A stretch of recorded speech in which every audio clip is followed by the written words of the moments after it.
संघटना ज्या आहेत आपलं मत प्रदर्शन करत आहेत, कोण उपोषण करत आहे, कोण मोर्चे करत आहेत, कोण भाषणं करत आहेत। मी सुद्धा जे आपल्या आपल्या पद्धतीनं जे काही काम करायला पाहिजे ते मी करणार आहे। समता परिषद ज्या पद्धतीने आम्हाला जायचं त्या पद्धतीने आम्ही जातो आहोत।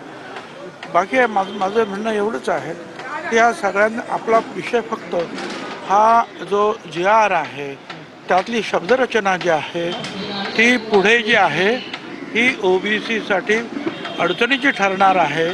आज जरी सगळे आम्ही कुणी सांगत असले सरकार की कुणालाच त्रास नाही, कोण सांगतं मराठ्याचे सगळे प्रश्न सुटले, कोण म्हणतो 3 कोटी लोक आता ताबडतोब ओबीसी झाले, आता 3 कोटी, ते जर खरं असेल तर हे खोटं आहे आणि हे खरं असेल तर ते खोटं आहे। तर त्या खऱ्या खोटं नक्की काय आहे ते शोधण्याचा आमचा प्रयत्न वेगवेगळ्या बैठका घेतल्यामुळे ओबीसी नेत्यांमध्ये 2-4 दिवस जे आहे आज ही रजा होती, सगळी सुट्ट्या चालल्या होत्या, त्यामुळे वकील साहेब सुद्धा भेटत नव्हते।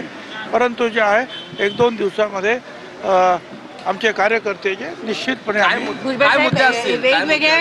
वेगवेगळ्या बैठका घेतल्यामुळे एकमत नाही अशी चर्चा आहे। वेगवेगळ्या बैठका सगळ्या समाज आमचे जे आहेत ना 374 जाती आहेत ओबीसी मध्ये, एक मराठा जात एकच आहे, आमच्याकडे 374 जाती आहेत। तर प्रत्येकाचे जे काही काही वेगवेगळे नेते आहेत, कोण कोण चालू द्या, परंतु सगळ्यांचा उद्देश हाच आहे की ओबीसीचं आरक्षण कमी होता कामा।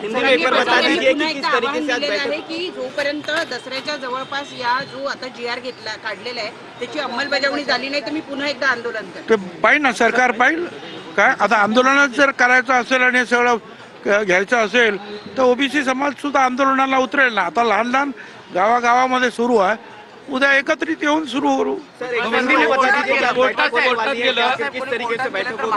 देखिए ओबीसी समाज के जो है 374 जनजातीय है और दूसरी जो सारे जो अलग अलग कास्ट है, अलग अलग संगठनाएं हैं। तो सब लोग जो है कोई मोर्चे निकल रहा है, कोई जो है भूख हड़ताल कर रहा है, कोई कुछ कर रहा है, मगर सबका एक ही जो है मांग है कि ओबीसी को दबाया न जाए। ओबीसी में दूसरे जो है बड़े कोई घटक जो है जिनको हाईकोर्ट ने नकारा है, जिनको सुप्रीम कोर्ट ने नकारा है, ओबीसी आयोग ने नकारा, उनको ओबीसी में जगह नहीं देनी चाहिए। इसके ऊपर सब लोग एक है। अब अलग अलग ढंग से अपने अपने जो है जगह पर वो काम कर रहे हैं।